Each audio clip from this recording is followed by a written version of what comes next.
Hello, I'm Margot Politis. Welcome again to Study English IELTS Preparation. Today we're going to look at cycles, at phrasal verbs, and then we'll finish with a bit of punctuation. But now here's a man who was a microbiologist and a mushroom grower. He's talking about mushrooms and the part they play in the carbon cycle. They occur naturally in the forests as wood-degrading fungi. That's their job. When trees die, they grow on the tree. They break down the lignin and the cellulose, which is the most resistant form of carbon, and they break it down, produce mushrooms, and in turn you end up with organic matter going back into the soil, and so the carbon cycle in the forest goes on. The speaker, Noel Arrold, is talking about how mushrooms grow naturally. They are an important part of the carbon cycle. But what is a cycle? A cycle is a process that is repeated over and over. It goes around and around. But how do we know this from listening to Noel? When trees die, they grow on the tree. They break down the lignin and the cellulose, which is the most resistant form of carbon, and they break it down, produce mushrooms, and in turn you end up with organic matter going back into the soil, and so the carbon cycle in the forest goes on. He says, and so the carbon cycle in the forest goes on. By saying the cycle goes on, he is telling us that this process happens again and again. At the end of the description, you need to signal that the process goes back to the beginning again. We can say the process goes on, the process begins again, the process repeats itself. In a cycle, there is no real end or beginning because the process just keeps going. When describing a cycle, we need to start somewhere, then describe in order each part of the cycle. There are many different ways of describing the stages of a cycle. We can use transition signals like when, once, then, or next. When speaking, you can also use pauses and intonation to describe a cycle. In written language, this becomes punctuation. Listen to Noel Arrold again describing the different parts of the cycle. When trees die, they grow on the tree. He says, when trees die, they grow on the tree. When trees die, comma, they grow on the tree. The first part of the cycle is that the trees die. The second part is that when the trees die, fungi grow on the trees. That's the next stage. When trees die, they grow on the tree. They break down the lignin and the cellulose, which is the most resistant form of carbon, and they break it down, produce mushrooms. Okay, he says that the fungi break down the lignin and the cellulose. They break down the tree. So the third stage is that the fungi break down the tree. Fourth, they produce mushrooms.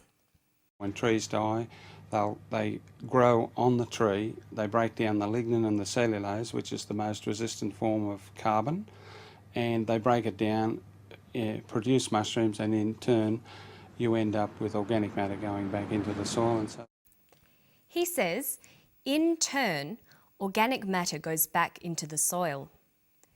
In turn signals the next stage of the process. In turn means next or because of that. That's the fifth stage. The organic matter goes back into the soil. And then what happens? When trees die, they grow on the tree. They break down the lignin and the cellulose, which is the most resistant form of carbon, and they break it down, produce mushrooms, and in turn you end up with organic matter going back into the soil, and so the carbon cycle in the forest goes on. The carbon cycle in the forest goes on. The organic matter helps new trees to grow again, and then those trees die. We're back to the first stage again. This is the carbon cycle. Okay, now we're going to look at some phrasal verbs. Phrasal verbs consist of a verb followed by a preposition. This forms a new verb sometimes related to the original verb, but sometimes not. Phrasal verbs are idiomatic. There's no pattern to the meanings they take, and they often have a number of different meanings. You often can't just guess the meanings of phrasal verbs, you have to learn them. Let's look at the phrasal verbs in this clip. They break down the lignin and the cellulose, which is the most resistant form of carbon, and they break it down, produce mushrooms, and in turn you end up with organic matter going back into the soil, and so the carbon cycle in the forest goes on. There were 4 phrasal verbs. They were break down, end up, and 2 using go back, and go on. Notice that sometimes the preposition will give you an indication as to what the phrasal verb might mean. Let's look at these 4. See if you can match the meanings.